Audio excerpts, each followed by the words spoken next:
Los saludamos, amigas y amigos de Canal 15 UCR. Los invitamos a que mantengan todas las medidas de protección. Yo no estoy usando mascarilla, no solo porque tengo las 2 vacunas, sino porque estoy a suficiente distancia de los camarógrafos que sí tienen las mascarillas. Tenemos una sola vida, hay que cuidarla.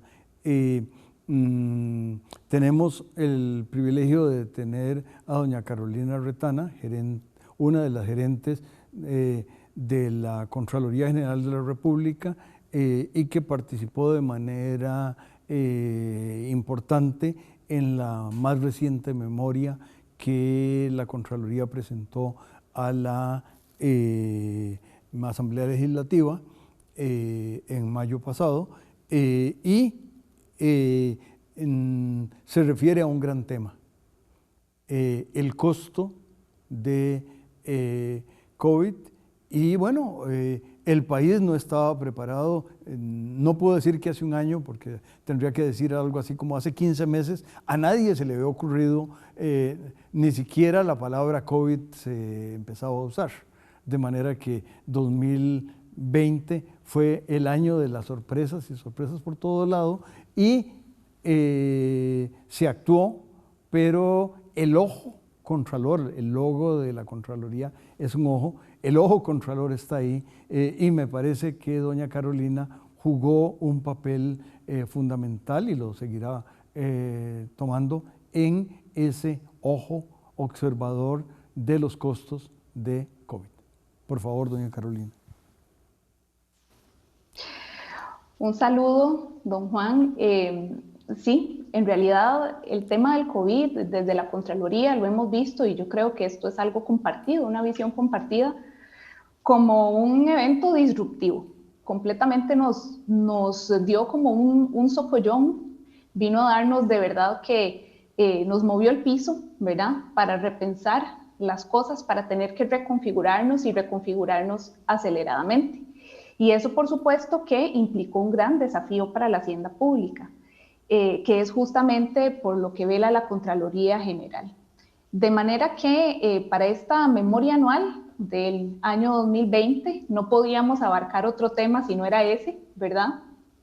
Y todo lo que estuvo detrás a nivel de cambios y de costos y de implicaciones que tuvo o está teniendo esta pandemia para Costa Rica, ¿verdad? Porque es muy importante señalar que lo que nosotros hacemos es un recuento del costo para la hacienda pública, pero le llamamos una factura inicial. No podríamos llamarle de ninguna manera como que ese ha sido el costo total, porque todavía estamos viendo la incidencia de la pandemia en nuestro día a día, cómo se ha extendido sus efectos a diferentes ámbitos de la vida de las personas, y cómo definitivamente va a tener efectos e impactos durante muchísimos años.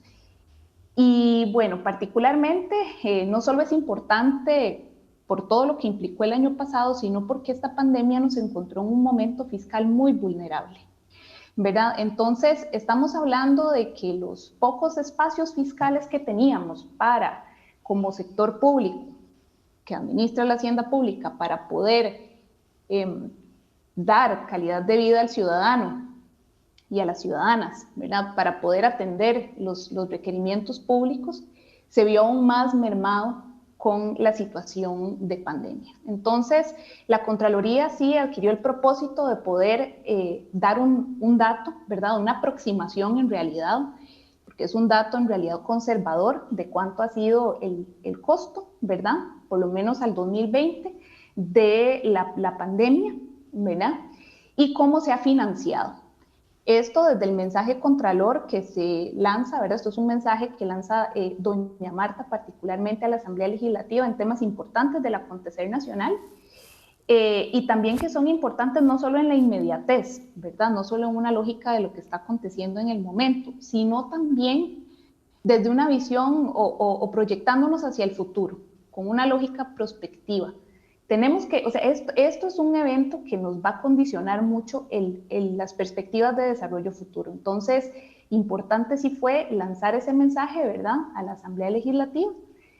Por supuesto que también a otros actores, el mensaje está para todos, pero principalmente a ellos en nuestra función de auxiliar de la Asamblea Legislativa para poder encaminar acciones lo más pronto que se pueda para que este costo, que ya ha sido importante, no nos salga más caro de la cuenta.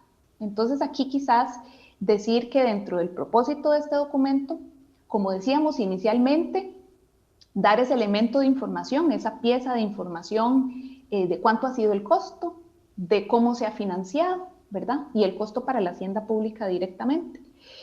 Pero también hacer una exhortativa para que podamos capitalizar ese costo.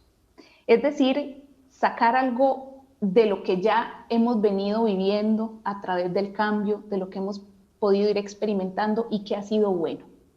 Porque si no aprovechamos en lo que hemos podido aprender de los desafíos que hemos tenido que sortear en este último año, y como administración pública y en la institucionalidad pública, si no aprovechamos esto que hemos vivido, ese costo que nosotros aproximamos inicial es muchísimo, o llegaría a ser muchísimo más grande, ¿verdad? Entonces el mensaje de la Contraloría es ese. Si bien damos un panorama que es un poco sombrío, no es el mejor panorama de cuánto ha sido el costo para la hacienda pública, sí, también al final tratamos de incorporar sugerencias de áreas en donde tenemos que tomar responsabilidad y tomar acción, tomar control para poder capitalizar este costo, ¿verdad? Para poder aprovechar lo que hemos aprendido también de todo este proceso. Excelente, doña Carolina, y vamos a, en el siguiente segmento, la voy a invitar a que nos dé un poquito de los números. Por supuesto que como el colón vale como cerca de 1 milésimo de euro, en colones los valores se vuelven todos astronómicos y uno se pierde, pero tal vez referidos a porcentajes del PIB o porcentajes del presupuesto o cosas de esas, porque ustedes tienen el informe, y por cierto, el informe está disponible en la página de la Contraloría, pero hablaremos de eso cuando regresemos al segundo segmento.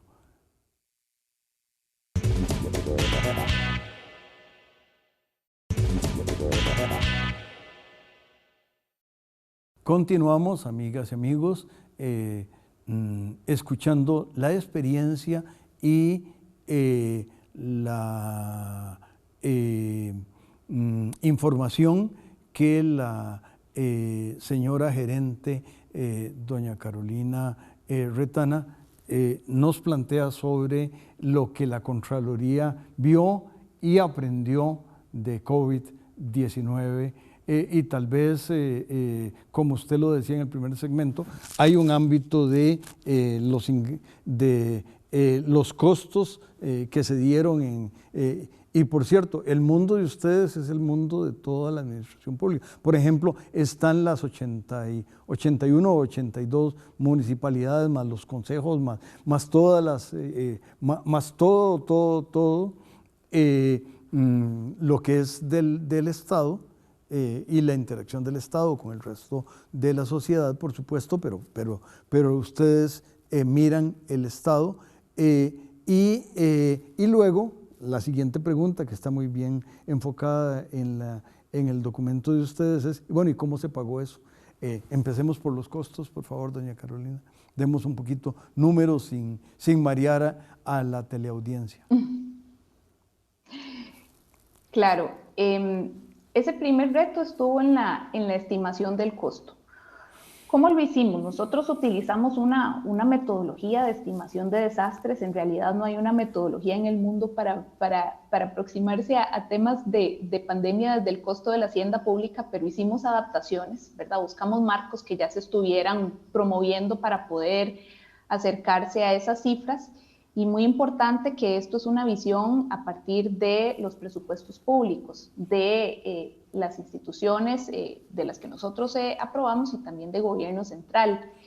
Es realmente muy alarmante la situación que encontramos. En realidad, el costo, nosotros damos en el documento algunos rangos, pero para que se tenga una idea, digamos, el costo aproximado que a 2020 tuvo esta pandemia para la hacienda pública, ¿verdad? Y entendiendo que la hacienda pública, si bien como ustedes lo señala, don Juan, es la institucionalidad pública, ¿verdad? O refiere a esta parte, ¿verdad?, de fondos públicos y de bienes públicos, en realidad eso impacta a la sociedad. Entonces, estamos hablando de un monto de equivalente al 5% del Producto Interno Bruto. Eso fue lo que pudimos nosotros identificar de lo que tuvimos como señales en los presupuestos, ¿verdad? Esto se comprende de lo que nosotros denominamos pérdidas, ¿verdad? Las pérdidas vendrían dadas, por ejemplo, por rebajas o bajas en la recaudación de impuestos, por ejemplo. Un caso importante son los impuestos a los combustibles, ¿verdad? Cuando se dio un poco el tema del confinamiento y de las restricciones sanitarias vehiculares, pues por supuesto que hay un decremento en el consumo de combustibles y eso desde luego que tiene un impacto en recaudación. O por ejemplo, los impuestos de entrada y salida del país, ¿verdad?, que también eso se vio muy afectado. Entonces, cuando hablamos de pérdidas es aquello que se dejó de percibir. Y también nosotros ubicamos gastos adicionales, que fueron gastos que se originaron con la pandemia, ¿verdad? Que si no hubiera habido pandemia, en realidad no se hubiera incurrido en ellos, como por ejemplo la compra de vacunas o el tema del bono proteger en la forma en cómo fue establecido y visualizado para ayudar en las circunstancias que enfrentaron las personas con esta pandemia. Este monto es muy grande, en realidad. Este monto tal vez del 5% del PIB, para que las personas lo puedan dimensionar un poco mejor, esto es equivalente al todo el gasto de capital, digamos, a toda la inversión que hizo el Estado en el año pasado, ¿verdad? Entonces, realmente estamos hablando de que nos costó mucho dinero, muchas oportunidades, ¿verdad? Se redujeron espacios fiscales, es decir, nosotros no, como le decía anteriormente, esto nos encuentra en una situación fiscal muy estrecha, entonces en realidad esto nos vino a restar oportunidad de atender deudas públicas que teníamos desde hace tiempo con la ciudadanía, ¿verdad? Viene a representar un costo importante en ese sentido. Los sectores más afectados, por supuesto que el sector salud, ¿verdad? Primero que nada, y también el sector de protección social, ¿verdad? Entonces estamos hablando que si bien lo que estamos conversando y dimensionando es de la hacienda pública, pues desde luego que la hacienda pública está en función de las personas, entonces tiene un impacto importante en la calidad de vida de la gente y en lo que, digamos, programas sociales tienen como propósito. Y la otra gran pregunta, ¿verdad?, es cómo se financió todo esto, ¿verdad? Entonces nosotros encontramos básicamente cuatro formas en cómo esto se financió, ¿verdad? Lo primero fue reasignaciones presupuestarias, ¿verdad? Las instituciones públicas hicieron movimientos en sus presupuestos para poder sacar de unas partidas y destinar a otras, ¿verdad? Entonces ahí podríamos ver que ahí es donde empieza a verse el efecto de que habían objetivos y metas originalmente planteadas que no pudieron ser atendidas, ¿verdad? Porque se priorizó el gasto en otra dirección. También tenemos el tema de la desinversión, ¿verdad? Y esto es realmente muy preocupante porque entonces lo que vimos fue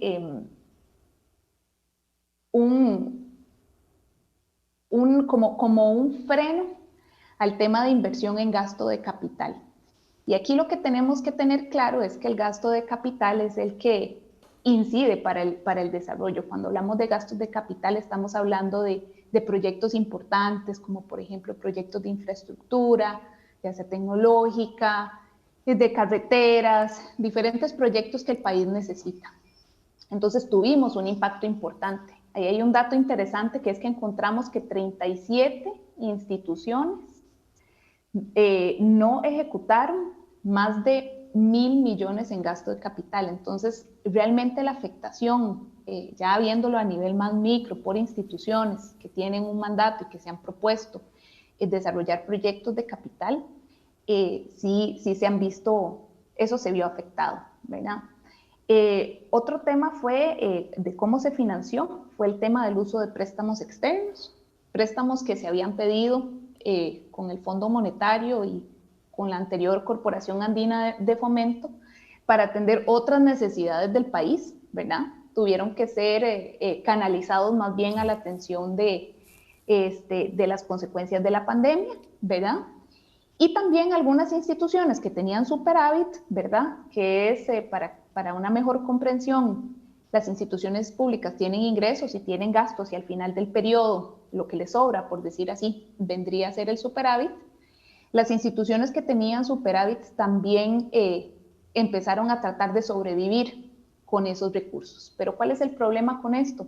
Que los superávits son un mecanismo de financiamiento muy acotado, ¿verdad? Porque en realidad lo que sobra no siempre es mucho y lo que se busca que sobre en realidad no es mucho, porque en una lógica de eficiencia las instituciones deberían poder ejecutar lo más posible de lo que se proponen. Doña Carolina. Pero también es transitorio, ¿verdad? Sí. Porque no es algo permanente, es algo muy del momento. Entonces no es sostenible. Doña Carolina, continuaremos conversando sobre eso y otros temas una vez que el canal nos invite para el último segmento. Regresamos.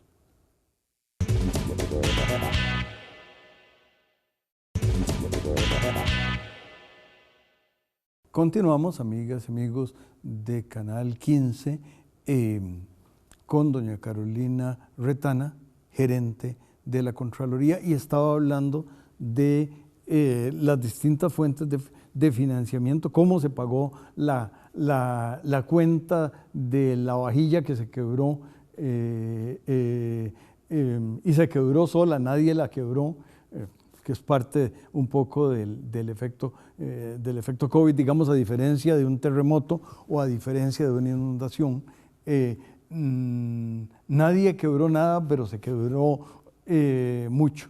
Y se ha quebrado una parte muy importante que son las vidas de la gente que nos ha abandonado. Mi respetado amigo, y no debía decirlo, pero ya que me vino mi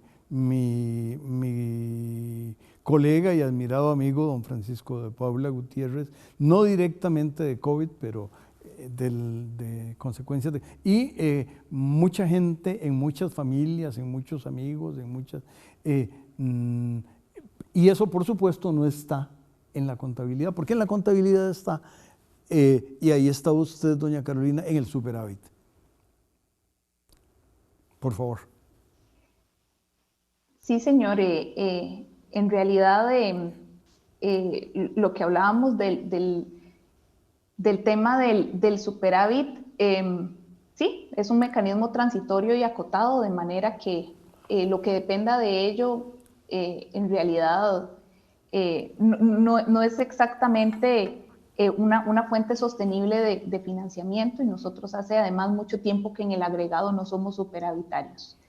Con respecto a lo que señalaba, que realmente también es inconmensurable, ¿verdad? Es prácticamente imposible de medir en el valor que tiene la vida humana, que ha sido también una gran pérdida, ¿verdad? Que no, por supuesto no podría capturar este documento, pero en donde cuando hablamos de las implicaciones para futuro, ¿verdad?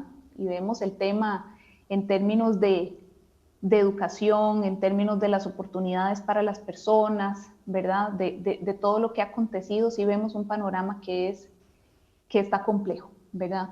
Sin embargo, como le decía al inicio, el mensaje Contralor lo que busca es no quedarnos solo ahí, conocer el tema del costo, aunque sea aproximado, pero irnos formando una idea ayuda mucho para generar ese sentido de urgencia sobre la necesidad de hacer cambios, ¿verdad? Pero entonces también nosotros, de alguna manera, en este documento donde se nos pide expresamente en el mandato hacer sugestiones o sugerencias, nosotros incorporamos entonces algún mensaje como de a dónde podemos accionar para poder hacer que esto no nos cueste más caro de la cuenta, ¿verdad? ¿Cómo podemos, como decíamos, capitalizar ese costo? Entonces, tenemos varias vertientes. La primera de ellas, y que es muy importante para la Contraloría, es el tema de una gestión financiera eficiente y sostenible, basada en la integración. Gracias a Dios, diría yo, que en estos años y en el año específico en que nos vimos en circunstancias pandémicas, ya teníamos el mecanismo de la regla fiscal operando, ¿verdad? Eso ayudó mucho a contener el tema del gasto corriente. La mayoría de las instituciones públicas, si lo vemos en el informe que también contiene la memoria, cumplieron con el gasto que se veía, el crecimiento máximo que se había autorizado de gasto corriente, ¿verdad? Eso fue algo muy positivo y que se tiene que seguir reforzando, ¿verdad? Y importante el mensaje ahí desde el control político que hace la Asamblea Legislativa. Nosotros hacemos una exhortativa a buscar la calidad de la inversión. Para el año entrante tenemos una situación muy particular, que es que por el porcentaje de deuda en relación con el PIB que Costa Rica ha alcanzado, nosotros a partir del año entrante vamos a entrar en un proceso de mayor restricción en el tema de regla fiscal. Ya no solo va a comprender el gasto corriente, sino también una restricción al gasto total, en donde está inmerso el gasto de capital. De manera que entonces esto llama, ¿verdad?, a la selección muy cuidadosa de los proyectos que se van a ejecutar y a la contención nuevamente del gasto corriente. Si queremos seguir invirtiendo, ¿verdad? Y que es importante esa parte para la movilización del tema económico, ¿verdad? Es sumamente relevante el tema de hacer una inversión productiva, que sea una inversión que dé un buen rédito social, ¿verdad? Como un buen retorno social. Entonces, en la etapa de selección de los proyectos es sumamente importante. El tema de la digitalización de los servicios, ¿verdad? De poder superar las brechas digitales, de gestionar el tema de ciberseguridad, de infraestructura de telecomunicaciones, todos estos son grandes temas, en realidad los digo muy rápidamente, pero la Contraloría ha emitido productos en relación con estos temas en donde hacemos también una serie de reflexiones de la importancia de este cambio y aprovechar lo que se avanzó en el tema, por ejemplo, con el teletrabajo. Es algo en lo que no podemos retroceder, ¿verdad? Pero también tenemos muchos retos en esa parte, ¿verdad? Y sobre todo por el rezago que se ha visto en la parte de educación, por ejemplo, en razón de brechas digitales. Muy importante también volver la mirada hacia el perfil de los funcionarios públicos que requerimos. En un entorno tan convulso y de tanta incertidumbre, para lidiar con esta incertidumbre requerimos un cambio en la forma en cómo los funcionarios públicos venimos desempeñando nuestras funciones. Requerimos más estrategia, requerimos la posibilidad de tener pensamiento crítico, de tener pensamiento de futuro, ¿verdad? Con visión prospectiva. No se trata de adivinar el futuro, pero sí de poder generar mecanismos para anticipar situaciones, ¿verdad? Del pensamiento sistémico, de entender justamente las interdependencias que tenemos entre todos y cómo poder que el funcionario público comprenda la importancia de que si mueve una perilla por aquí, vamos a tener una afectación en otros temas, ¿verdad? Y desde luego que finalmente cerramos con el tema de fortalecer el modelo de atención de emergencias, porque esta pandemia no es la última que va a acontecer y hay muchos, lo que se denomina riesgos o shocks sistémicos que se esperan en el futuro, ¿verdad? El cambio climático nos pone de frente a esa situación de poder esperar claramente embates climáticos, pero también pandémicos y de otro orden, ¿verdad? Y eso implica que el modelo de emergencias tiene de verdad que reconfigurarse. No digo que hasta ahora se haya hecho mal, ¿verdad? Sino que hay etapas del ciclo de atención de emergencias, como por ejemplo la prevención y la preparación, en donde tenemos que volver la mirada para poder accionar desde esa lógica y darle sostenibilidad al modelo de emergencias, ¿verdad? Que al final de cuentas sí se ha visto con bastantes dificultades y restricciones de dinero para poder hacerle frente a los desafíos. Entonces, Excelente básicamente, esa presentación. es la parte del mensaje esperanzador que traemos en el documento también. Excelente presentación, doña Carolina. A las amigas y amigos los invitamos a que se mantengan con los estupendos programas que en esta época de virtualidad, la virtud de Canal UCR se mantiene y muchos saludos a todos sus compañeros de la Contraloría. Cuidémonos todos mucho. Gracias.